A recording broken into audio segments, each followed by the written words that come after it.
I should have not started recording yet, but so just a heads up, if you guys are watching live, if you have any questions during the session, feel free to ask.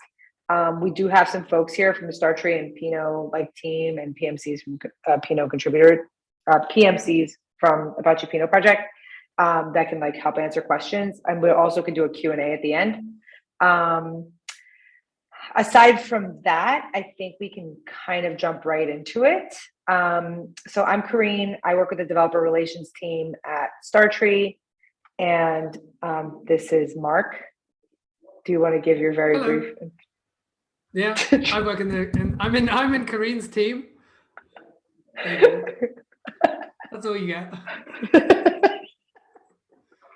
Cool. Okay.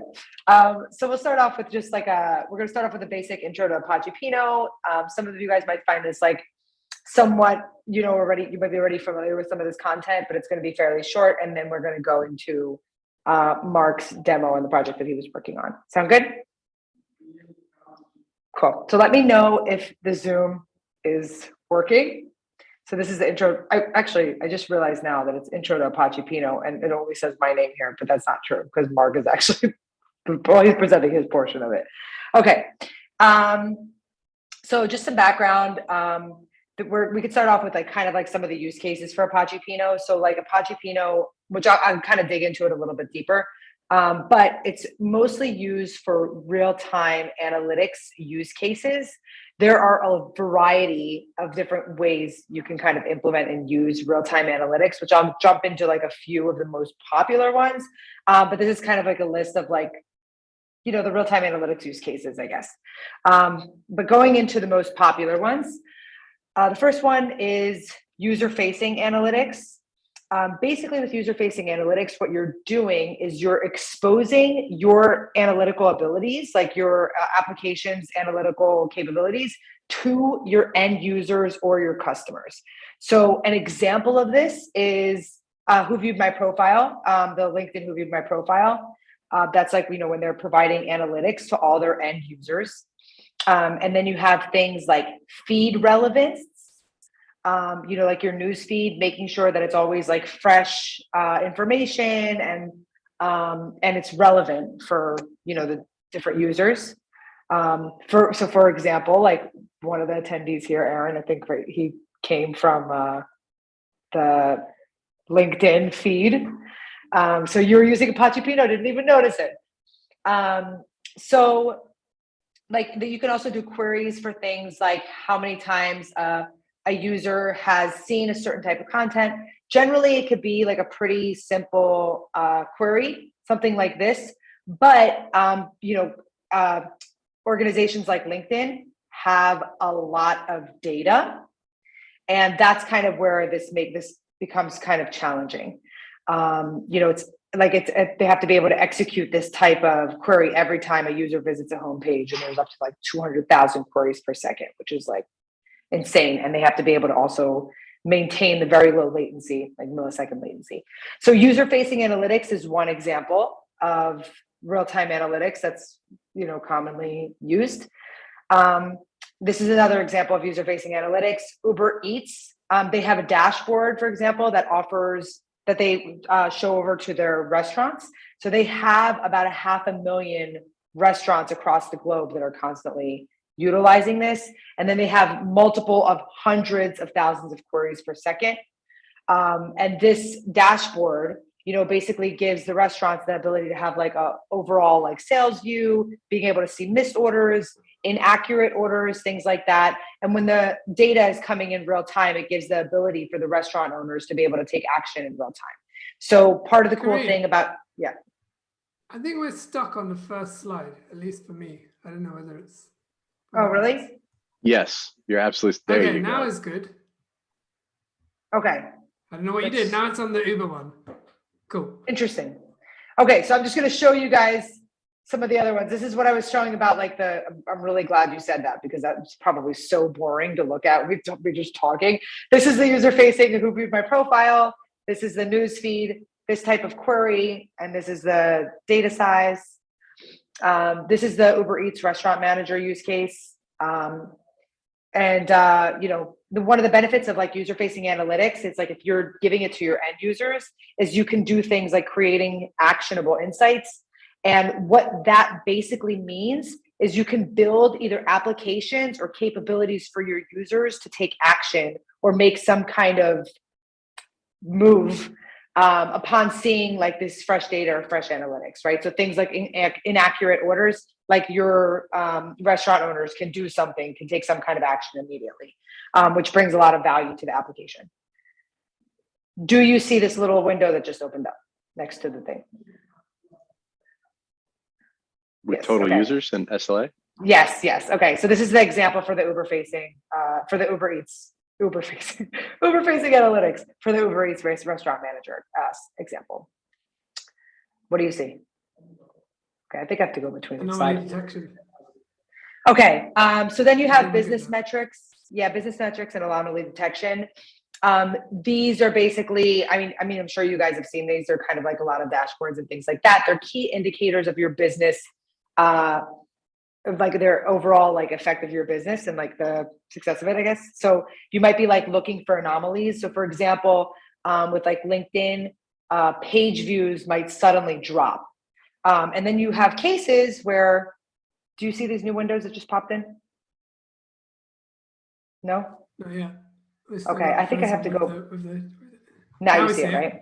Okay, I have to go between the tabs, it's fine. Okay, so there are also cases where you can actually use this analytics to figure out exactly what was wrong and why it happened. And obviously, like if your page views are suddenly dropping, you need this information to be able to show up in real time, so then you can take action on it.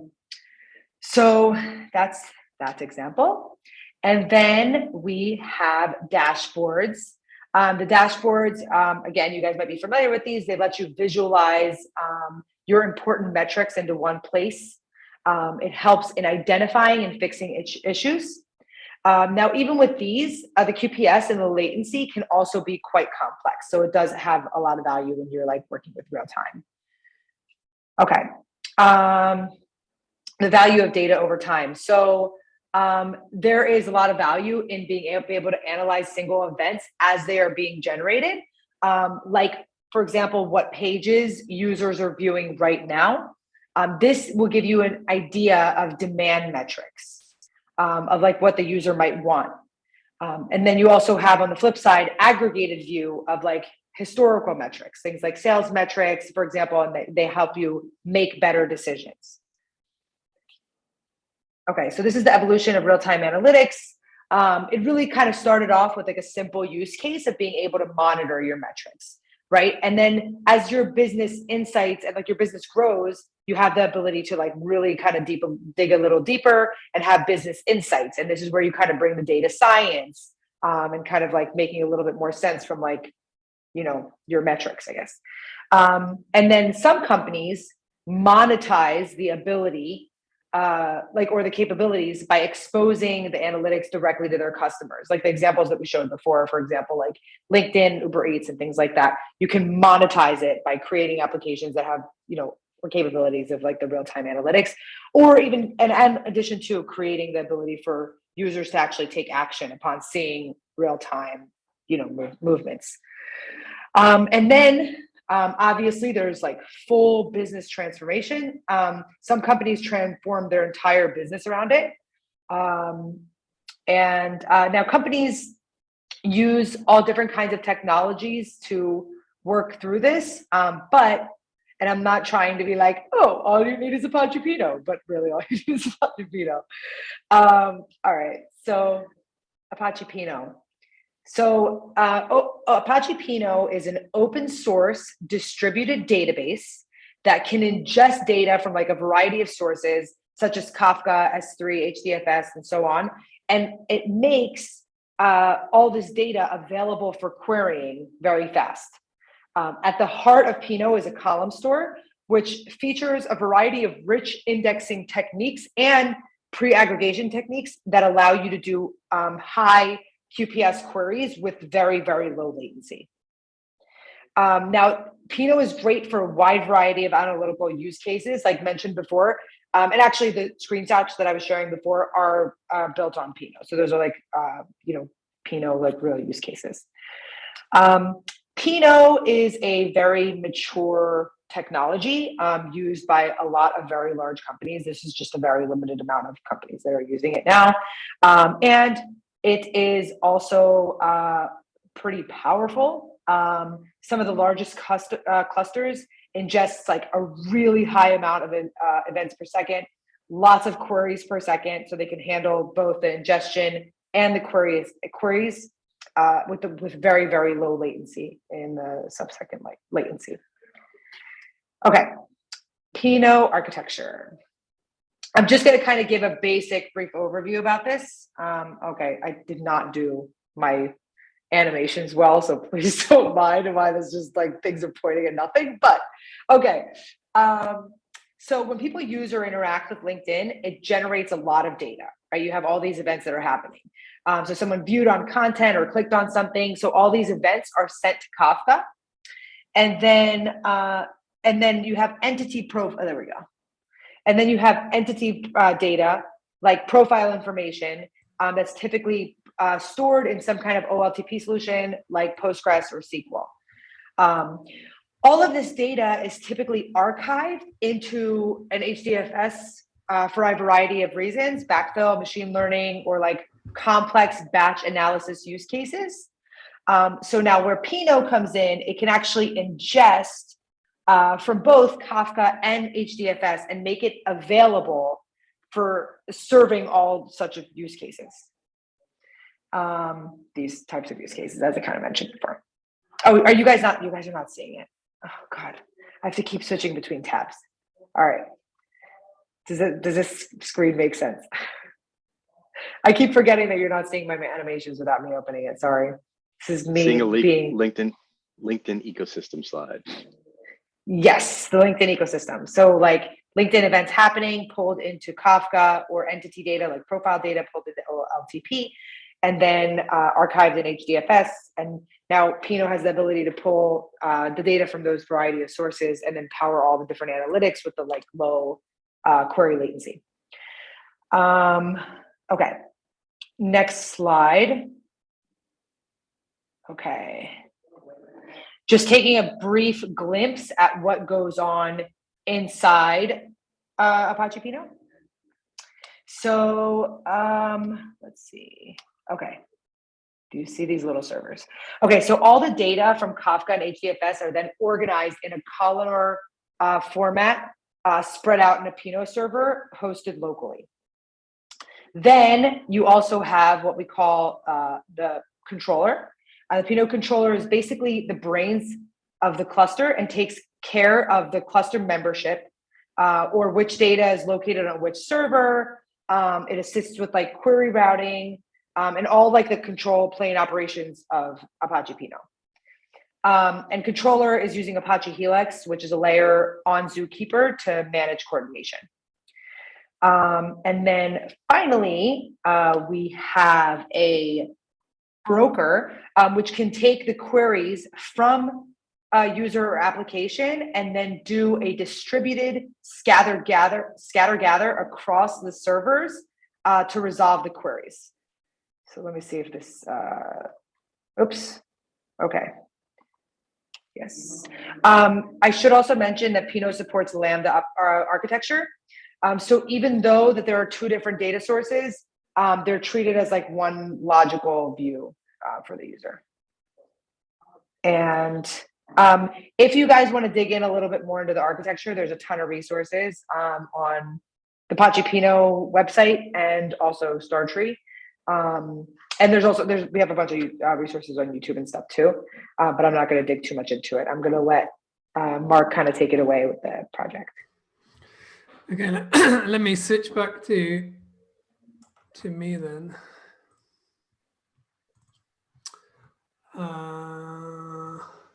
No, not yet. What have I done? No, let me click anything. Here we go. We're not very good at this, are we? When we make the YouTube video of this, like upload this video onto YouTube, I will make sure to put a big segment saying technical problem solving. Saying Mark and Karin are not very good at Zoom. That's what the title of the Can you see now? Yes, we can see presentation. Okay, cool. All right, so hopefully we've got our intro to Pinot. So I guess it kind of maybe slightly obvious from the title, but I am quite into running. So I run kind of 3-4 times a week, and I guess like most people, kind of record those activities on a running watch and upload them to Strava. So my original like thinking of, well, what can I do with this data was, oh, I'll just load all my Strava data into Pinot and we'll have a look at that. And the watch kind of records like events every few seconds, like saying where you are. But then it's not really that interesting because it's just me and it's static, right? Because it's already been recorded. It's like this morning's data or 2 days ago's data. So instead I thought, well, let's see if we can make a simulator to pretend that someone's running instead, or in fact, multiple people are running. Now, I don't know whether any of you have ever heard of Parkrun, but this is it's a UK, it originates in the UK. But from my understanding, there are also events like all over the world as well, just I guess maybe not as quite as condensed as in the UK. And it's been going for, like, it's kind of crazy that 2004 was 18 years ago, but 18 years. And they run these events on Saturday and Sunday mornings. And on Saturday mornings, they have like 5K runs in the park, or generally in parks or open spaces kind of around that area. And then on Sundays, they do what they call the junior park run. They do 2K races for people who don't want to do 5K, but also for children who maybe wouldn't be able to do that distance. And so each of these events, so like there are like probably 3 within 5 miles of my house. You can go to the page. Actually, maybe I can show you what it looks like, just so you can see what I'm talking about. So if we just open, so this is what it is. So they have these, this page. So like these events, say if I click, is the location thing going to work? Let's see if it'll go down to where I am. So I'm down here and I can click like one of the events. So this is one near my house and they tell you like all about it.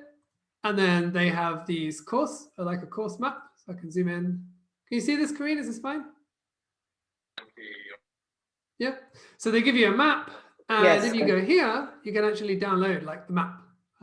So they give you like all the coordinates around the map. They tell you where the start point is, the finish, and so on. So what it looks like is, for example, this is another one. This is in Wimbledon. So they give you this kind of route, and then you get a representation of the coordinates or some of the coordinates on the map. Okay, so that's what I'm sort of starting with. And then the idea is that we're going to build this. So we're going to build, so we'll walk through each of the components, but we're going to build a data generator on the left that kind of simulates some people or multiple people running one of these park run races. And we're going to try and generate one event per second per person. So it will indicate like where they are on the track. And so the number of events we'll generate for each person will depend how long it's going to take them to go around. And we'll configure that as well. We'll load those events into Kafka. We'll configure Pinot to read from Kafka. And then we're going to use a Python web application library called Streamlit. I'll explain what that is, to query Pinot using the Pinot Python driver. And then we'll sort of build like our own dashboard to see what's going on in the race. So that's the plan. So I'll just quickly explain how the data generator works. So this is probably the bit that took the most time. Like the actual Pinot bit didn't really take too long. Like once the data was there, it was reasonably quick to get that all working. So the data generator takes in a course, which is kind of like I guess it's an abstraction for indicating, hey, these are all the points that we need to go between. We add it. We have a number of competitors. So that's just how many people are we going to generate data for. And then I've got the quickest pace and the slowest pace. So we kind of have the fastest that someone could ever go. I think I made that more or less the world record for the 5K. It's very, very fast. And then I give a slowest pace. And then the generator picks a random pace for each person between those two numbers. And then it kind of generates the points to indicate if they were going at that pace, where would they be? And then it outputs JSON records at the end. Okay, so what does an event look like? So this is what we're putting into Kafka, and then it goes into Pinot as well. And I'll walk through like how we get it into Pinot later on, but this is just to give you an example of what an event looks like. So we have a run ID. So this is representing like the race. I guess it could be called the race ID as well. Then we've got an event ID that's completely unique. So each row has its own identifier. We've got an auto-generated competitor ID. Raw time is how many seconds since you started the race. Timestamp is, well, we assume that you start right now, and then we add that on. Lat and long of where you are, and then distance is how much have you done, like how much have you gone since the start. And then course is which course is it? So this one is saying it's a course in Richmond Park. It's kind of a big park in the southwest of London. Okay, so let's just break it down. So what we're doing, so the main work is, can we extrapolate between a pair of points? Now, interestingly, in the library that I was using, they call it interpolating, but for me, it's extrapolating, but they call it interpolating. But anyway, so we get a pair of points. So say 2 lat longs, say 50 meters apart. And we've got to work out, well, how far is it between those points? So the points would be like what we got from that file that we downloaded. So they have like a set of points. So we take like the first pair and we work out, well, how far is it between them? So we're using a Python library to do that.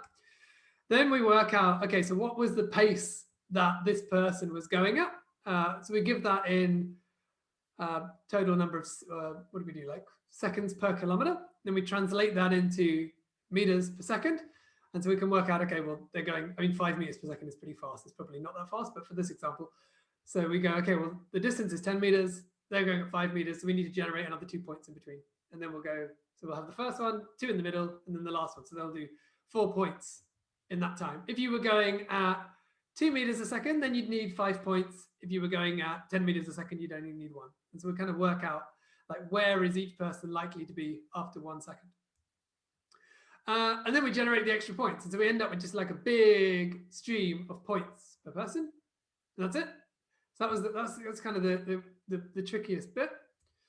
And then what I did was I need to be able to generate some of those points. So Streamlit is a Python-based web application framework. So you can basically write Python code and it gives you like a whole API for writing stuff to the page. You can write Markdown. You can integrate it with different charting libraries. Basically anything you can do in Python, you can do it here and it will generate a web page for you. And so you can see on the right hand side, this is one of the Streamlit apps that I've written to help me generate some data. And then I've got another one that allows you to see what's happening with the data. Karin, I'm now really like, Karin wanted me to tell you about my red nails and now I'm really self-conscious about it. My daughter has done this to me. So funny. I know, I was like, people are going to look at you like you're crazy because you keep going like this and it's really bright. I like forgot to mention it. Yeah. But you know what though? You're a small window, so you can't really see it. So maybe I could have got away with it. Anyway, so if you want, like, you can actually share these applications with other people as well. So there's a Streamlit cloud, and if your application is totally is open source, then they let you use it for free, basically as many as you want. And if it's closed source, then they have like a hosted version that you can pay for. Okay, so let's have a quick look what it looks like. So I'm going to go over here.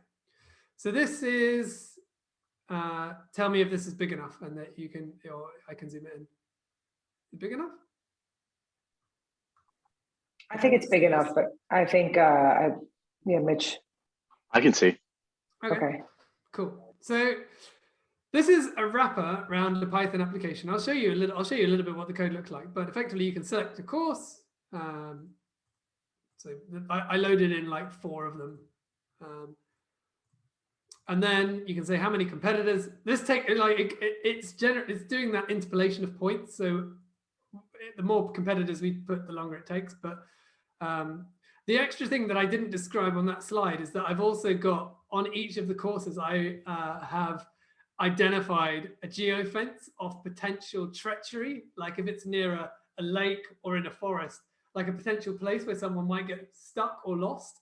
And so I can ask it to get a certain percentage of the runners stuck in there for a variable amount of time, and then we can kind of see them being stuck. But let's say, so we'll say, I don't know, we'll say there's only 10% of them get stuck. And then we can say like how fast the race should be, because obviously the race, like at normal pace, it would take about, say, 20 minutes for someone to finish, and we don't want to wait 20 minutes, so we'll speed it up. So we hit this button, it starts generating the race. Let's see how long it's going to take with Zoom running. Okay, so now it's generating the events, and it will print on here like one of the events per second. So you can kind of see like what's happening. Now, what we actually want to do is we can actually have a look. So I've got a Kafka topic here. So this is, I'll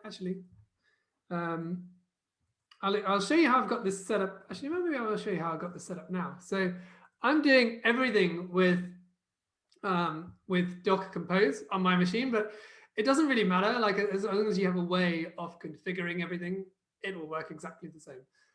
So I've got this Zookeeper running up here. So I'm using the same Zookeeper for Kafka and for Pinot. So Kafka is this image here. So it's connecting to that Zookeeper run. And then it's exposing port 1992 for people outside, so i.e. my Streamlit app, and then, 1993, is it 90? Yeah, 1992 for outside, and 1993 if you're inside the same network. And then I've got a bunch of Pinot components down here. So I've got the controller, that's kind of in charge of the cluster and sort of taking care of all the metadata and making sure everything's working correctly.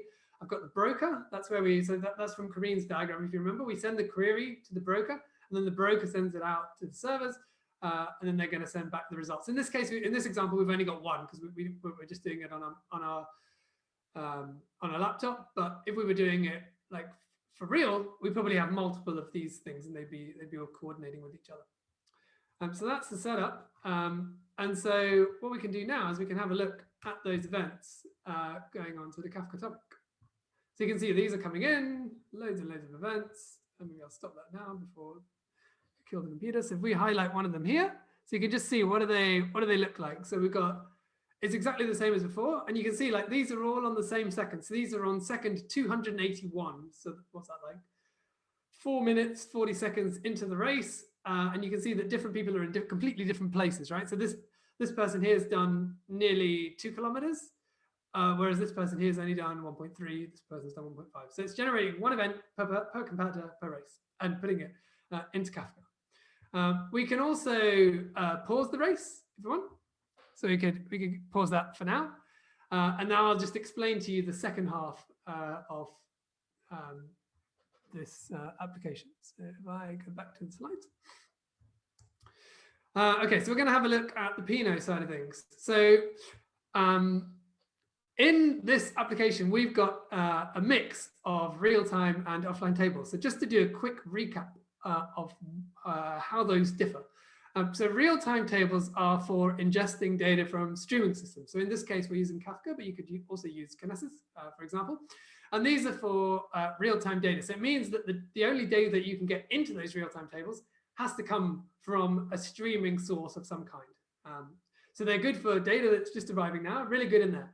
If we've got some old data that we want to load, or if we've got some static data that doesn't really need to go onto a stream, then we can use an offline table. And there we effectively use, we can build like an ingestion job, and it will effectively create a segment. So a segment, like a table consists of lots of segments. So we'll basically generate our own segment, and it could be from Hadoop or Spark, but in our case, we're just going to generate those from CSV files. If we could also use it to backfill data. So let's say we had all of the events that had happened in all the parkrun races from the beginning of the year. We wanted to load those into our Pinot instance as well. That would be where we might use an offline table to do that. Whereas for the data that's just coming in for the current races, we can use the real-time table.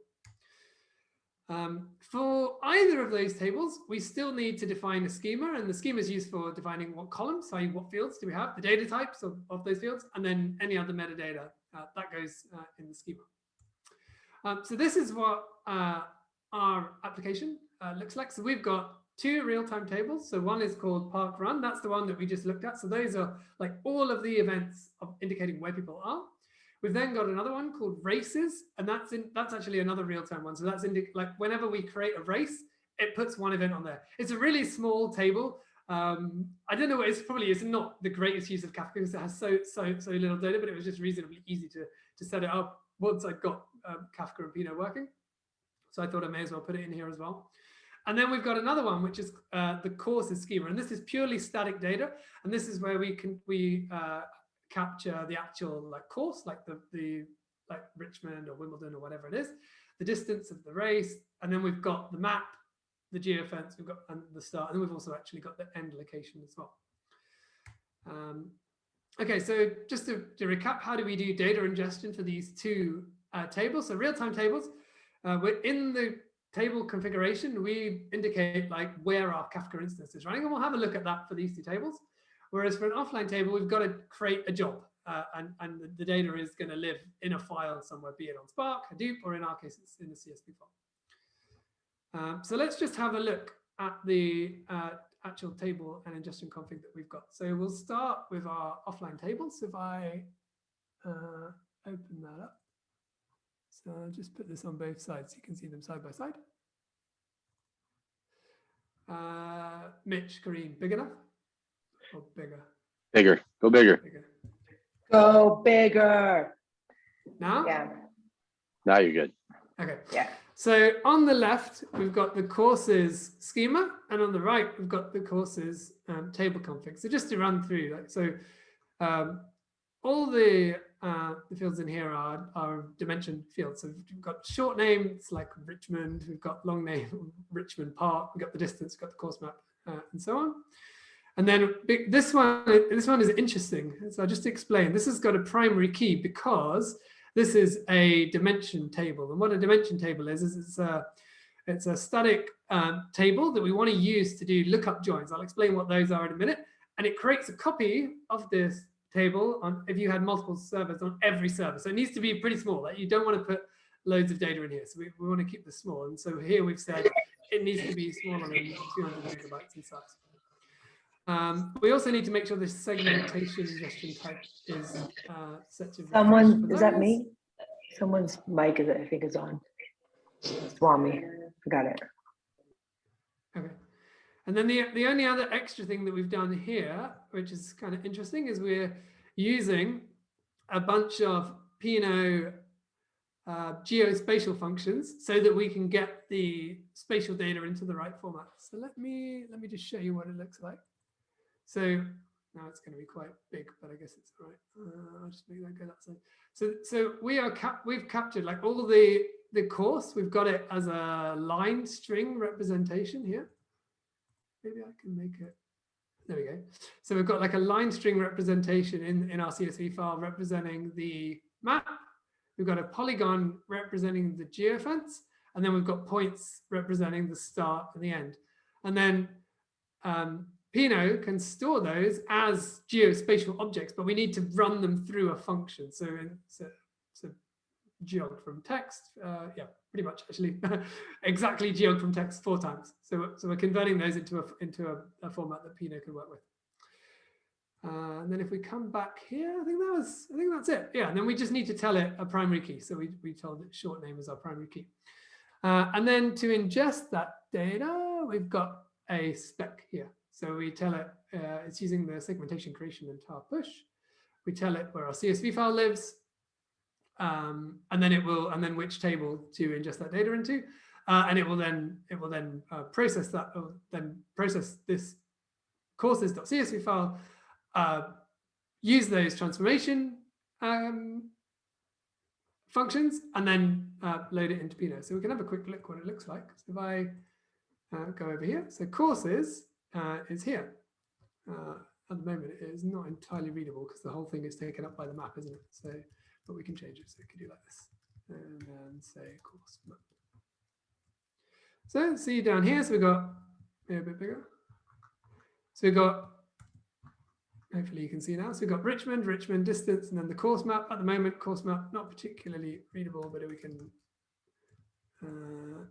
convert that back into the line string again. So then you get the line string, and so you can kind of see like a more readable version of what it is. So you can. It's actually interesting.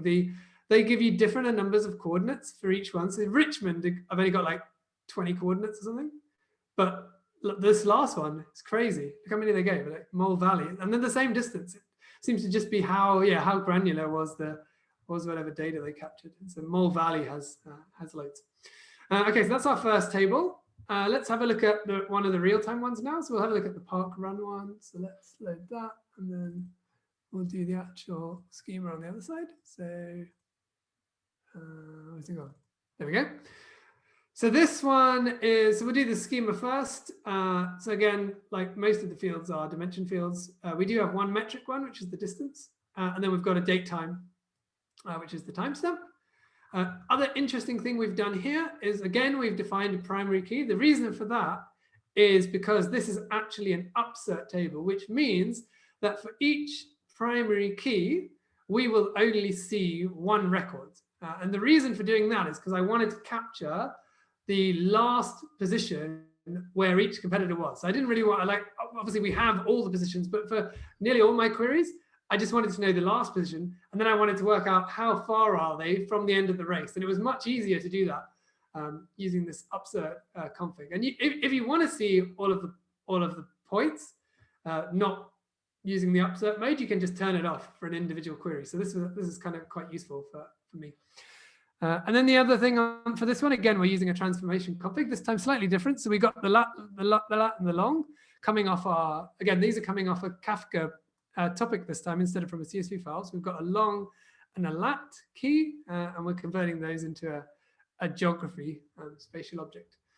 And then the last interesting thing of this one is our Kafka config. So, oh, now I've minimized it, sorry.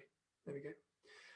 So you can point this anywhere. It just needs to be somewhere where the Pinot, can access. So the Pinot server needs to be able to get to here because it has a embedded Kafka client in there that needs to go and kind of poll that topic.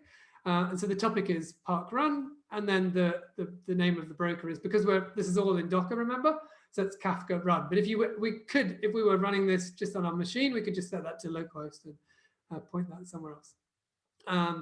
I've configured this segment flushing threshold, but you can more or less just leave, don't necessarily need to touch that. You could leave that to the defaults and it would be fine. And then races, it's kind of the same thing, just a different topic. Yeah, that's it. So it's just different data, different topic. Cool. Okay, so that's our Pinot setup. And then if we come over here, we can kind of see like the other ones. So these are all the, we can do a count. So we can see how many events do we have in here. So we've got, well, it says 3,782 events, but that's because it's using, so if we do this, then we see all of them. So there are loads of events per competitor, but this is effectively distincting them almost by competitor ID. So we've got 101 I've run this a few times just to check it was working this afternoon. So we've got 1.6 million events loaded in there. And yeah, I guess we can take that off now. So we can kind of see what they look like. So you get competitor ID, you got the course, you got the distance, the event ID, and then it's got exactly where they are and what time they were there.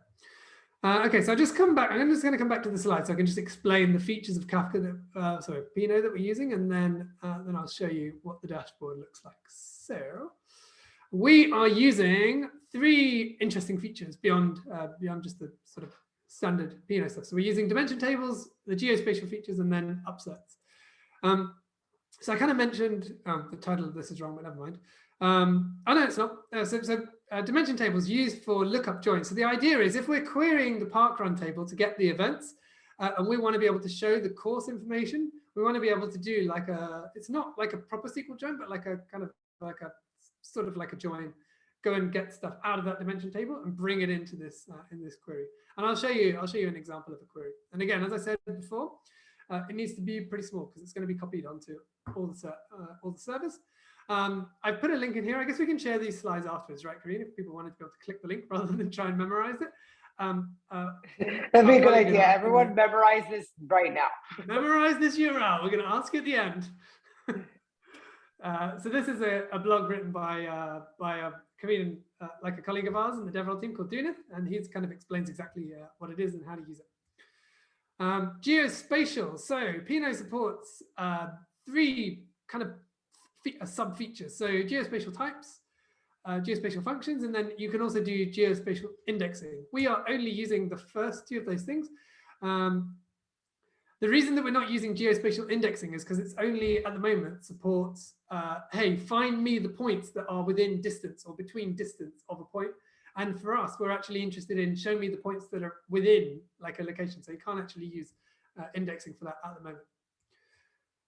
So we are using two data types. So we've got the line string and then we've got the polygon. So line string is representing all the points around the course. And then a polygon is because we want to capture like a closed area of each course. And then the functions that we're using, so we're using contains to work out who's in a certain area. We've got toGeometry to convert geography types to geometry. When we want to get a wicket representation, we're using STS text. When we want to do it the other way around, we're using geotext to get a point, ST point, and then spherical geography as well. All of these have individual documentation pages. So if you search for Apache Pinot and then the name, hopefully you should find a page explaining exactly how they work. Upsert, so Upsert only works with real-time tables and it's on real-time ingestion, and you need to make sure that the values on your Kafka topic are also partitioned by the primary key that you use, because it only works on data that comes basically to the same partition. So Pinot will create a consumer per Kafka partition. On our example, we've only got one, so everybody's coming to the same place. But otherwise, you need to make sure that, like, if we had like multiple events for the same competitor, they all need to come to the same Kafka partition, which will then mean they come to the same Pinot consumer thread, and then it will be able to apply the upsert logic. This is like the most common thing that people get confused about or end up going slightly wrong on the community Slack, is having those events going to completely different partitions, and then you'll end up with duplicates where you maybe didn't expect that to happen. You can also do partial upserts where you only update some of the columns, but I haven't used that. I only wanted to keep the competitor ID stationary. Everything else was changing, so I didn't need to use that. And then in our case, we wanted to use it to get the latest location for a competitor. So I don't really care where most of the time. I just want to show me where the competitor is, and I want to know how far they are from the finish line. Okay, so now we're going to demo the right-hand side of this. So let's go back to our. So we got our race. So let's unpause the race. Right. Okay, so we're back underway, which leads us to our second app here. Hopefully this is refreshing. So this is another Streamlit app. So Streamlit apps generally, they run sort of down the screen and then they kind of stop. Now I need to because this is sort of because I want to be able, because the data is changing all the time, I've basically simulated it refreshing every 2 seconds. So there's like a experimental feature that you can get it to refresh the entire app. It basically just runs it down over and over again. And so you can see on here, it's updating a map of where everyone is. So let's just pause it so we can keep people where they are for a minute.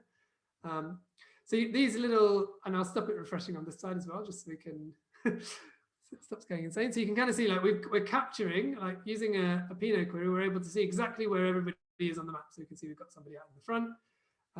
And the gray line is the actual trail they're running. And this red bit here is a geofence. It's around the woods. So I thought, oh, it could be possible for people to get lost in the woods. And maybe the organizer, like, if they see that someone's been stuck in the woods for too long, maybe they need to send out like a search party to figure out, well, what's happened.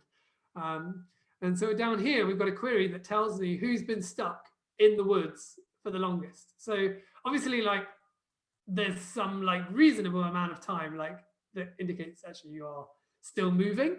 But perhaps if it got above like a certain threshold, we're like, oh, maybe this person's got stuck, or if they got injured, or if they've fallen over, or what's happened? Why are they not moving? And so we can kind of capture this sort of data in real time. Because you imagine, like, the organizer probably is over here at the start and finish line, and maybe they don't know exactly what's going on in every part of the course. We're also able to capture like the leaderboards, so who's winning, like which competitor's winning, how fast are they going, how far have they run so far, how far have they got to go. So these people are about 3/4 of the way through, and then once people have, so maybe I'll resume the race.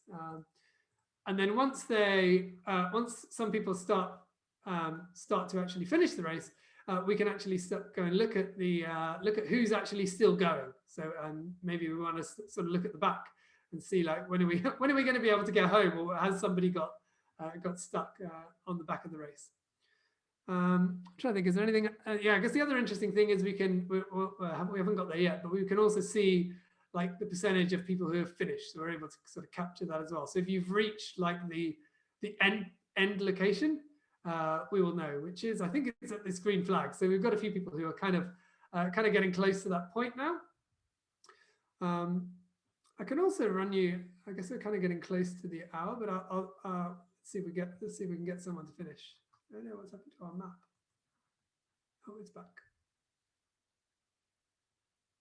Yeah, they're slowly working their way. So it's I think it's about 10 times faster than it would be in real life, but it's still be cooler if I could get it to go a bit faster than that. Come on, somebody must be nearly finished. Oh no, maybe they're going to the red. I thought they were going to the green. Come on. Come on, pink dots. Have we got anyone finished yet? We must have someone finished now. There we go. So we've got some people finished. So we've got 2 people finished, 3 people finished. You can kind of see their pace. If we had run this completely, like from when I started it, like whenever it was, like half an hour ago, this is the time that they would have finished. It's like loading in 1 event per second. And then we can also see, if we go back up to the top now, we can see, hey, loads of people have actually finished. These people have all finished. And these are the people that are still going, and it's capturing how long have they got left to go. Is anyone, everybody's got out of the geofence. If we wanted to get some people stuck in the geofence, we need to make this like, if we put this at 50% and then say people get stuck for like 200 to 300 seconds, then you'll almost certainly get someone stuck in there. Just to quickly show you what like a Streamlit app looks like. So we've obviously got 2 of them. So if we do, where did that one go? So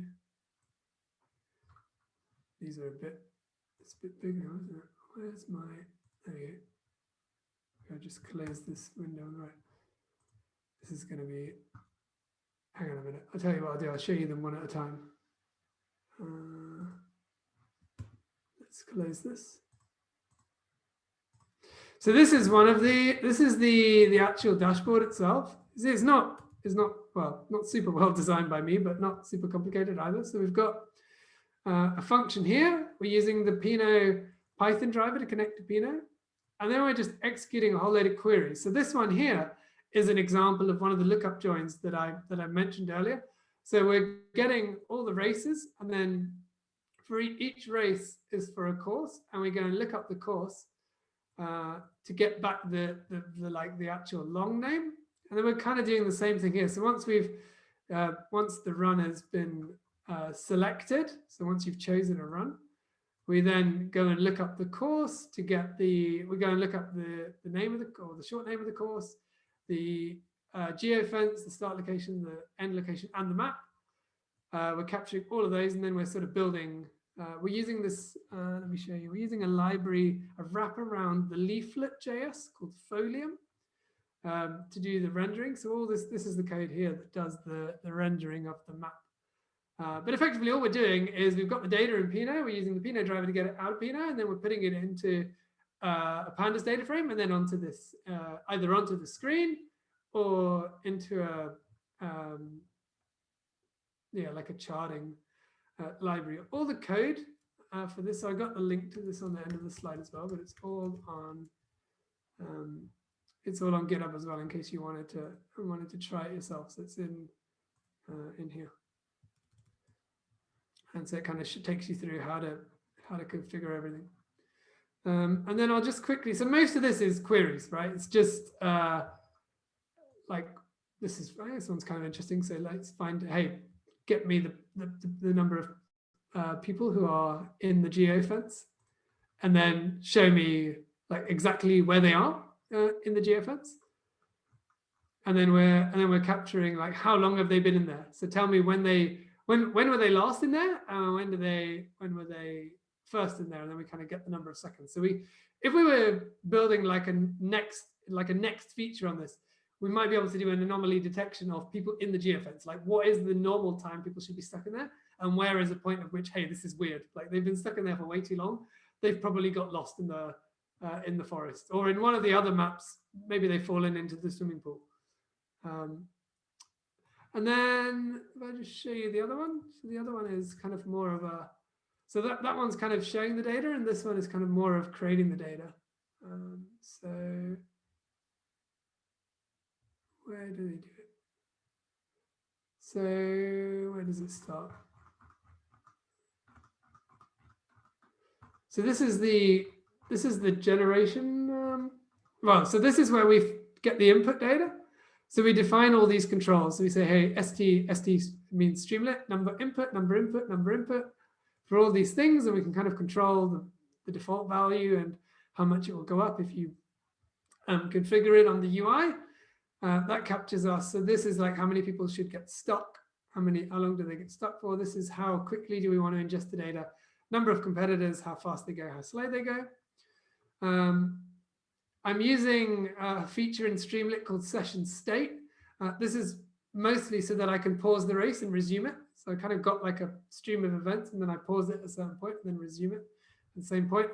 And then I did a little bit of very, very terrible Python threading to get this to generate the points a bit faster. And that's more or less it. So I don't know if I can really explain the code any more than that. Like it's probably easier to read it. But if I just come back here, so just to conclude, if you want to, like, as I say, the code is all here. If you want to see, so Karin's actually done some cool videos explaining like real-time analytics and like 3 to 5 minute videos doing intros to Pinot and to real-time analytics. So you can find those on the YouTube channel.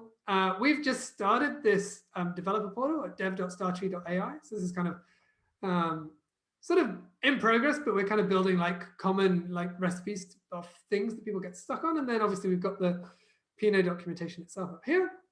And then if you have any questions for either of us or for Pinot in general, you can use these Twitter handles. Otherwise, I guess I'll stop sharing. I'll go back to you, Karin. I am just copying the links and I'm pasting them in the chat. Okay, cool. Cool. So we could do a quick Q&A if anybody has any questions. I saw there's some chats happening, but I don't think they were answered. So I guess we could just run through them really quick. Aaron said he's running right after this call. Is the sample available on GitHub? Yes, so I didn't say that. I guess I said that later.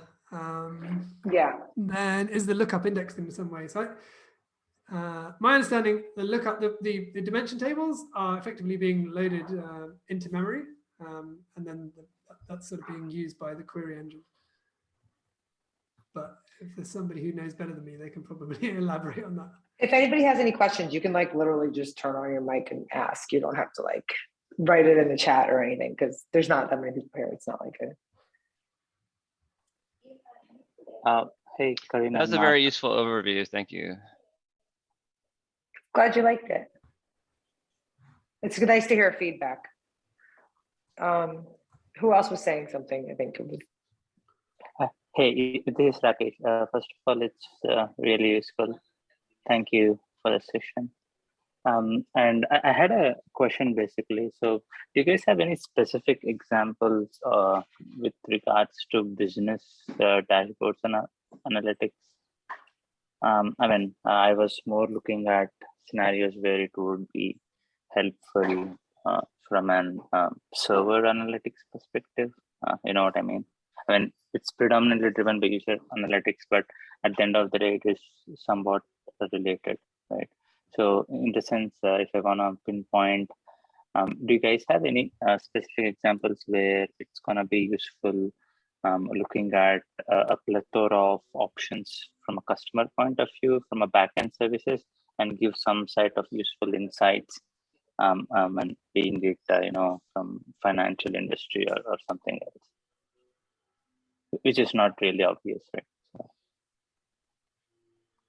Mark, do you have? Yeah, I mean, I think more or less anything that is event data can be loaded in here. So if you wanted to, I don't know what would be a good example there, but if you were like in finance, you could load in, like stock prices and how those are changing every second if you wanted to, or like or quicker than that, I guess, if that was happening.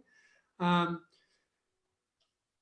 mean, on LinkedIn, the examples that Karin showed, they are using it for their for like user-facing dashboards there. So they're effectively like almost loading in like the page views of people on the LinkedIn website. So if I went and looked at Karin's profile page, she would be able to see that almost immediately, right? Like, and for them, that is like an engagement metric. So almost any type of data that is available or can be converted into an event of some sort, I think you could probably load that in and be able to, well, you can kind of see, right? You can query it as the data comes in. As soon as the data is ingested from Kafka, it's available straight away, right? That's basically what Are you looking for like infrastructure usage and that kind of thing? No, I think I should have been more accurate when I said sorry about that. So basically, I'm trying to evaluate Apache Pinot as a product, right? I mean, we are, and I'm basically from American Express, and we're looking at different ways where we could make something sense. Let me tell you some use cases which I'm trying to see and see if really Pinot is going to help, or in particular the star indexes, right? As a part to sorted maps or the other ones. So basically, I mean, at a very high level, we have an ecosystem where we have, I mean, millions of users with millions of points behind the scenes, right? I mean, it's the basis for any credit card industry that you do have. So basically, when we have these millions of customers with different kinds of points, we want to tap into those insights to make it, much more feedback to the product standpoint of view. For example, if there are like a million events generating, and all these events are related in one way or the other, I'm looking at how it makes sense, right? For example, how would if a user signs up for a credit card and at the end of the day he swipes it somewhere, there would be like maybe 15 events across the streams, but at the end of the day, what would actually help from a product point of view is that how many users are turning into a genuine user, right? How many people are actually signing up or looking it up versus how many are actually going, whether these kinds of offers which we give in is really making sense, whether it's directing the user in the proper direction or not. And most of these are not straightforward metrics, I would say, because it's more about turning into some kind of analytics and tapping into that and seeing that how the sentiment of that particular user is, whether these kinds of specific, I mean, I was really curious about those orders which you were showing in Uber Eats, that inaccurate orders, right? I mean, if I could correlate to that in one way, how many of our ads, I mean, any credit company ads is turning down the users or turning up the users? What is actually inciting them, and what is those time periods where there's a peak in sign up in the credit card versus where is the peak where it is not, One of the examples I like to use is a pretty straightforward one, right? It's always a question of like, offer somebody 5% instead of 3% cash back on, say, grocery store purchases in Chicago, versus I do the same thing as an A/B test in Boston. Do I get I can get real-time insights with that, so I can say that the sentiment in Boston is everybody's going grocery shopping because a storm's coming or something like that. So you get real-time, those sort of real-time streaming insights into what your offers are actually doing. Okay, see. Okay. That's a really popular one, as well as breaking it down by geography. So if I offer the globe or all of North America, let's say, an offer for cash back on gas, in the next 15 minutes, does everybody go out and fill their tanks? Karin, maybe we should put the community Slack link. That might be easier to attempt to answer this like offline rather than. Oh yeah, that sounds good. Yeah, thanks. And you can you'd be better able to explain exactly what you're trying to do.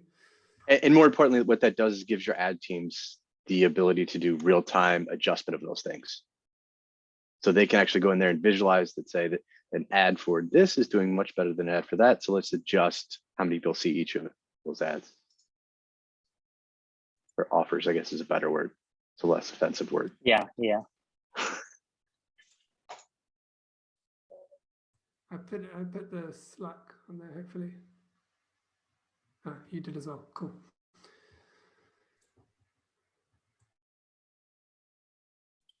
Yeah. All right. Thanks. Thank you for that. Okay, so we've gone over our time. Should we call it a day then, Karin?